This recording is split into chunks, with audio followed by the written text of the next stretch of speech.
Indian economic updates. Indian Railways is gearing up to introduce its first Vande Bharat Sleeper Express later this month, with the inaugural service expected on the Delhi-Patna corridor via Prayagraj. Timed around the festive season, the debut aims to offer faster overnight connectivity, cutting travel time to about 11.5 hours, while providing airline-like comfort at train fares. Officials indicate that alternative routes such as Delhi-Ahmedabad and Delhi-Bhopal remain under consideration, with final deployment decisions to follow passenger demand assessments. Redefining long-distance night travel, built on the proven Vande Bharat platform, the sleeper variant will feature 24 coaches, designed for speeds up to 180 km per hour and an operational range of 160 km per hour. Unlike the current chair car services limited to daytime routes, these trains are tailored for overnight journeys. Coaches will include USB-enabled reading lights, modular pantries, CCTV surveillance and upgraded fire safety systems, marking a significant leap in passenger comfort and safety. Scaling up production to meet long-term demand, the Integral Coach Factory (ICF) in Chennai has already rolled out one prototype rake for trials. At present, 10 sleeper rakes are in production, 50 are underway, and 200 more have been contracted, bringing the planned fleet to 260 units. This expansion builds upon the success of the existing 150 Vande Bharat chair car services, which remain among the most popular daytime trains nationwide. Rising occupancy and demand, Indian Railways data shows sustained growth in patronage, with Vande Bharat trains achieving 102% occupancy in FY 2024-25 and rising further to 105% in Q1 FY 2025-26. Responding to this trend, the Railways is also extending existing routes with 20 coach configurations on 7 high-demand corridors, reflecting the surge in intercity travel preferences.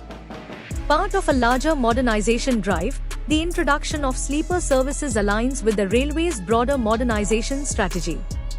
Over the next 5 years, the national transporter will manufacture 17,000 general and non-air-conditioned coaches to serve budget travelers, while simultaneously investing more than $22 billion in infrastructure upgrades for speed, capacity, and safety enhancements.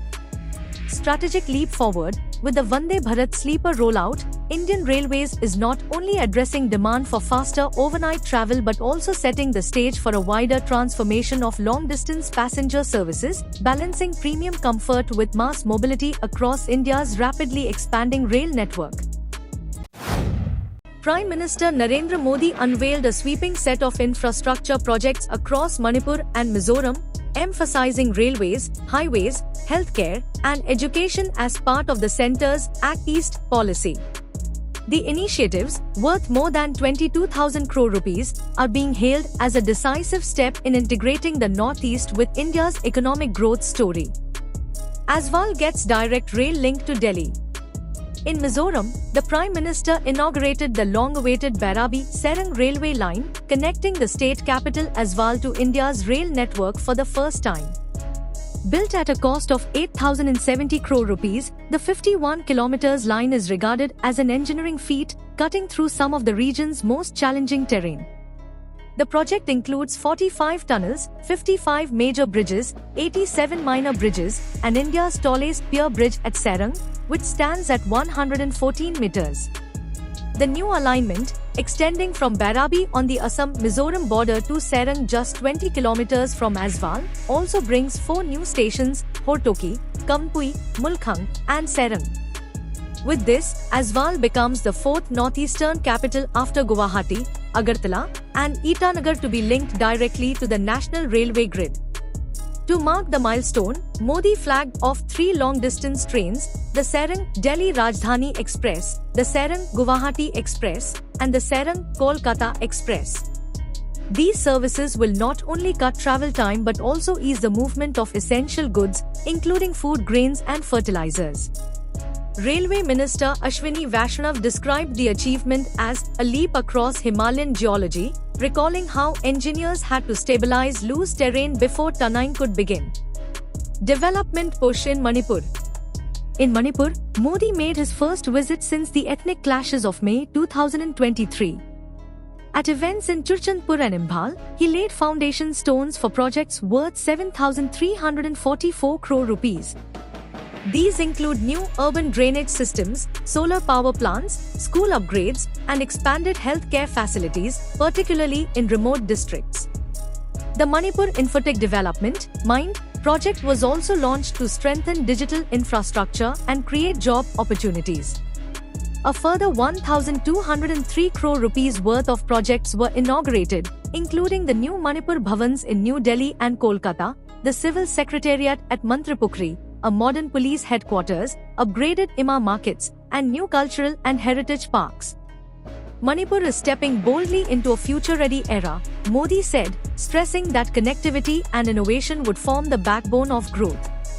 The Prime Minister also laid foundation stones for key road projects, including the 45 km Aswal Bypass Road, the Tenjawal-Sialsuk Road, and the Khankav-Rongura Road under the Northeast Special Infrastructure Development Scheme designed to improve access for farmers and rural traders. Additional projects include the Chimpipui Bridge under the Kaladan Multimodal Transit Framework, a new LPG bottling plant at Mulkhang, residential schools under Pradhan Mantri Jan Vikas Karyakram (PMJVK), and the Eklavya model, and upgraded sports infrastructure. Healthcare was another key focus, with plans for new hospitals, improved district medical facilities, and enhanced supply chains for medicines and equipment. The government also outlined steps to improve rail-air integration, linking railway timetables with expanded air services at Imphal and other northeastern airports.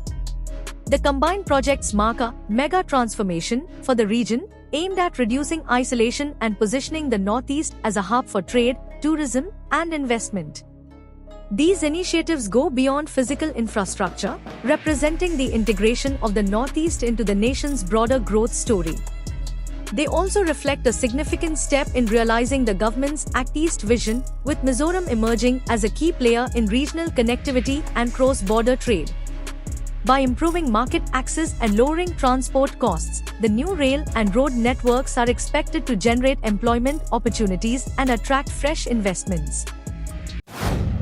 The Indian government is expediting approval for the next iteration of the India Semiconductor Mission (ISM 2.0), with a cabinet note expected to be taken up in the next cabinet meeting. This move aims to consolidate India's place in the global semiconductor value chain as demand and strategic urgency grow. Industry leaders are urging the government to double the financial outlay to $20 billion, approximately 1.76 lakh rupees crore, up from the $10 billion under India Semiconductor Mission 1.0. In addition to inflation-adjusted needs, exacerbated by rupee depreciation, this doubling would support a broader spectrum of semiconductor-related activities. India Semiconductor Mission 2.0 will significantly expand its range of incentives. It is set to cover compound semiconductor fabs, advanced packaging units, display fabs, capital equipment manufacturing, specialized chemicals and gas suppliers, and fabless design firms, effectively encompassing the entire chip-making ecosystem. The revised scheme will feature tiered incentives. Highest subsidies will be allocated to silicon wafer fabrication projects, while less capital-intensive segments, like compound semiconductors, will receive comparatively lower support. A dedicated portion of funding will also target fabless startups and MSMEs, signaling an inclusive approach to nurturing innovation. At the Semicon India 2025 event, Prime Minister Narendra Modi chaired a roundtable with global semiconductor CEOs to solicit feedback on ISM 2.0.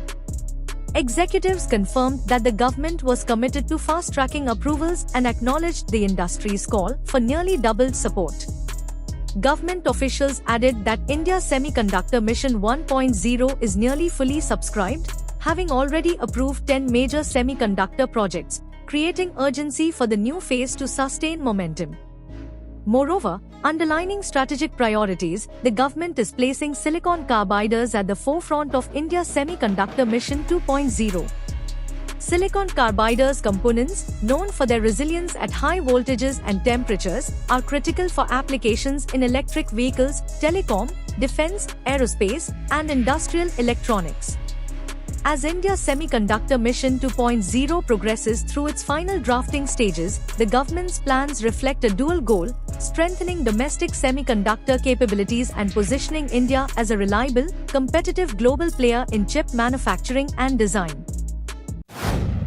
India's apparel exports rose by 11.3% year-on-year in May 2025, driven by a global shift in sourcing strategies away from China and Bangladesh, according to data from the Confederation of Indian Textile Industry.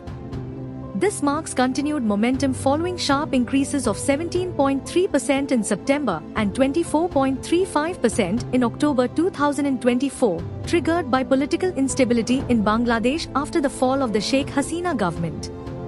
Global buyers are increasingly urging Indian exporters to expand production capacity and obtain key certifications. India is also benefiting from a tariff edge over China, a legacy of reciprocal duties introduced during the Trump administration. This shift has brought renewed momentum to India's apparel sector, which had suffered a two-year downturn in the aftermath of the pandemic as consumer demand weakened. With a presence of only $10 billion in the $120 billion US apparel import market compared to China's $30 billion, India has substantial room for growth. However, the rise in exports is being matched by a surge in raw cotton imports due to higher domestic prices and lower domestic output. The Cotton Association of India estimates imports will rise to 3 million bales, 170 kilograms each, in 2024-25, up from 1.52 million the previous year. US exports of extra-long staple cotton to India have also increased, supported by competitive pricing and lower tariffs. Additionally, the new UK-India Free Trade Agreement, offering zero-duty access to 99% of textile items, is expected to significantly boost exports to the UK. India's apparel industry now stands at a strategic inflection point, buoyed by shifting global supply chains and favorable trade deals, but constrained by rising input costs.